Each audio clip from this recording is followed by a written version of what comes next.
Jadi Lena mengambil sperma yang telah saya donorkan untuk penelitian kampus saya. Dia mengandung dari benih saya.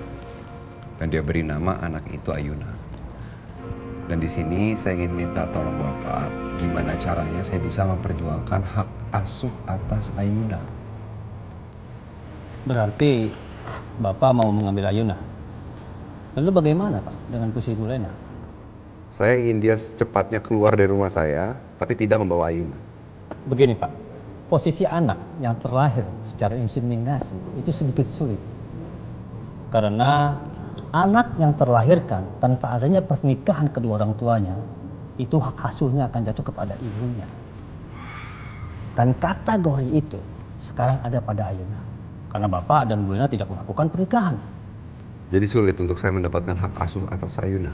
Satu-satunya cara adalah adopsi. Itu pun kalau Bu Lena menginginkan. Kalau untuk opsi yang ini saya rasa nggak memungkinkan. Karena ketika saya mengajukan adopsi, pasti Lena akan menolak mentah-mentah. Ada opsi kedua, dan saya pikir ini sangat mudah dan memungkinkan. Apa itu, Pak? Nikahi Bu Lena. Dengan begitu, secara otomatis dan secara hukum, Pak Arka punya hak untuk mengasuh Ayuna. Apa aku telepon Alika sebentar ya untuk kasih tahu info ini? Aduh, aku benar-benar bingung. Aku harus gimana? Pak, tolong deh dipertimbangin lagi. Ya mana mungkin sih Pak, saya bisa nyiapin semuanya dalam 1 hari. Gak mungkin banget saya bisa nyiapin walaupun ini cuma sampel desain. Gini ya Lika, saya berikan tender ini sama kamu karena saya lihat butik kamu itu profesional, lumayan besar, dan punya karyawan yang bisa diandalkan. Iya, tapi Pak... Sebagai pebisnis dan desainer profesional, sebelum tanda tangan MOU, harusnya kamu udah siapin. Saya nggak minta ratusan piece kok. Saya cuma minta contoh sepasang aja. Iya, saya tahu. Ini cuma minta contoh sepasang aja. Tapi kalau saya kerjain sekarang pun takutnya hasilnya nggak maksimal. Karena ini dikerjainnya nggak full sama penjahit. Saya juga ikutan jahit, Pak. Ada bagian yang spesifik yang harus saya handle. Itu urusan kamu, bukan urusan saya. Yang saya pingin, besok seragam itu udah selesai dan bisa ditampilkan. Karena saya udah nyiapin model untuk menampilkan seragam itu di depan tamu dan para klien saya.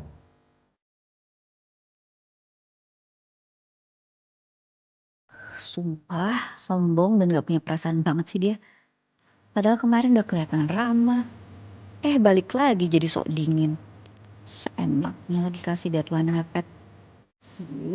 Pengen banget ninju si sok cool ini. Tapi aku yakin di sini pasti banyak CCTV-nya. Dan seharusnya kamu happy, ya. Ini cara saya bantu kamu. Bantu butik kamu supaya besar. Supaya dikenal sama klien besar. Ya, tapi gak seenaknya juga dong buat aturan sepihak. Dan sayangnya aku gak bisa bantah lagi. Karena udah tanda tangan perjanjian. Kalau aku langgar atau mundurin diri, yang ada nanti nama butik aku jadi jelek dan aku bisa kena penalti.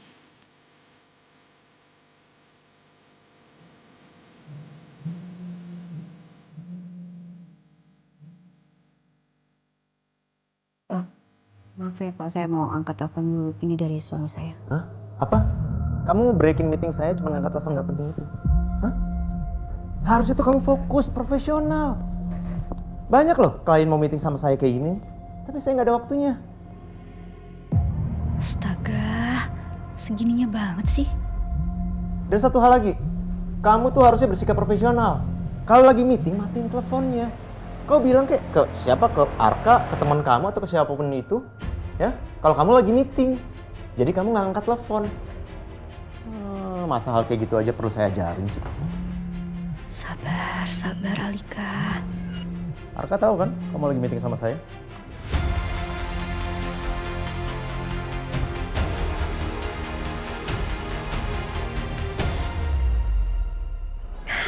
Mungkin Alika masih meeting.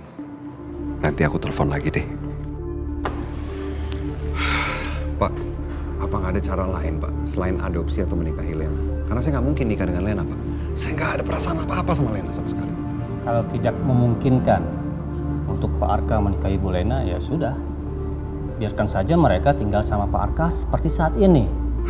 Dan Pak Arka bisa menempuh jalan perdamaian. Itu nggak mungkin, Pak. Itu nggak mungkin. Makanya saya minta tolong Bapak. Tolong bantu saya untuk mikirin caranya, Pak. Jalan keluarnya seperti apa. Karena kalau Lena terus-terusan berada di rumah saya, dia akan merusak rumah tangga saya, Pak. Saya ingin dia keluar dari rumah saya dan Ayuna tetap ada di rumah saya. Kemungkinan kecil, Pak. Karena pastinya Bu Lena akan berjuang, fighting untuk mempertahankan Ayuna. Tapi, hak asuh anak bisa jatuh kepada Bapak apabila ada kesalahan dalam proses pengasuhan pada ibunya. Kesalahan seperti apa? Ketidaklayakan ibu saat mengasuh. Terjadi kekerasan di bawah umur, lalai dalam menjaga anak. Finansial, broken, dan tindak-tindakan yang melanggar hukum. Gaya hidup yang kurang sehat. Seperti suka party, mabuk, dan melakukan selingkuh.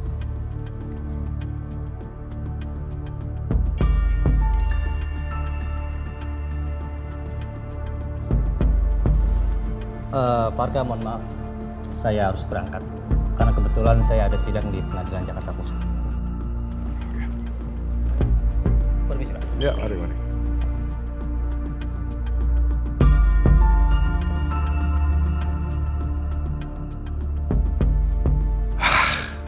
Apa yang harus aku lakuin sekarang agar Ayuna bisa terus bersama aku tanpa Lena? Harus aku akuin, sebagai ibu, Lena bukanlah ibu yang gak becus. Dia udah dengan baik selama ini menjaga Ayuna, bahkan dia milih bercerai dari Titan karena KDRT. Itu pasti dia juga udah mikirin kebaikan untuk Ayuna.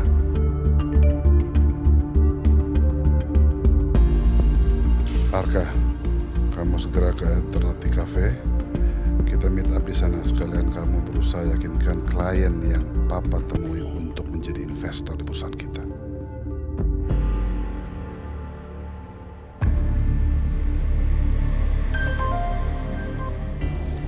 Halo? Kebetulan banget Arka lagi ada di tempat ini, Pak. Iya, Arka tunggu di sini aja, Pak ya. Kita ketemu di sini. Ya udah, kamu tunggu aja di situ. Papa lagi on the way, ya. Maaf, Pak.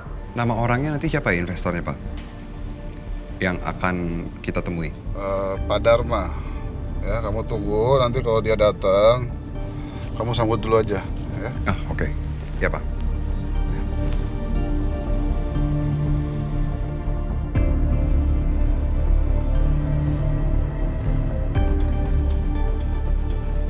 Taksi online-nya masih lama nggak, Len?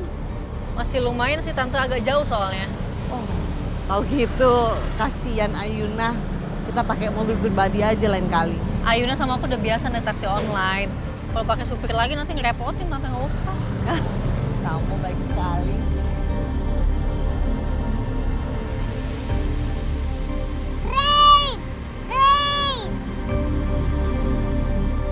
Ayuna mau cilaka.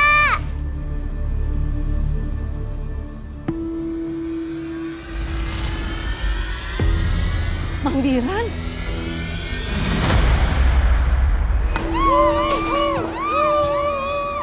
Mang Diran, di sini kok kalian terikat kayak gitu? Tonton tayangan favoritmu mulai dari sinetron, film, hingga siaran olahraga dimanapun dan kapanpun. Semua ada di video. Yuk download aplikasi video sekarang.